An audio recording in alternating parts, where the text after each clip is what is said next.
సజ్జల రామకృష్ణారెడ్డికి big shock. YCP ప్రధాన కార్యదర్శి సజ్జల రామకృష్ణారెడ్డికి బిగ్ షాక్ తగిలింది. అతనిపై సిఐడికి ఫిర్యాదు అందింది. దౌర్జన్యం చేసి గనులు దోచేశారని నెల్లూరు జిల్లాకు చెందిన గనుల యజమాని బద్రీనాథ్ సిఐడి డీఎస్పీకి ఫిర్యాదు చేశారు.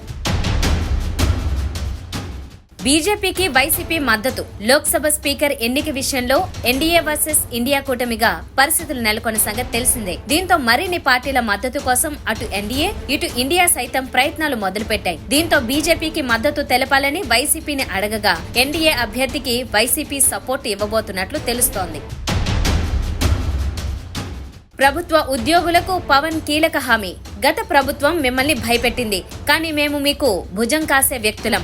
నేను ఒక ప్రభుత్వ ఉద్యోగి కొడుకుని. 1వ తేదీన జీతం రాకపోతే ఎలా ఉంటుందో నాకు తెలుసు. నేను మీ కష్టాన్ని అర్థం చేసుకోగలను అని ఇప్పటి నుండి మీకు తప్పకుండా 1వ తారీఖు జీతం వస్తుందని హామీ ఇచ్చారు.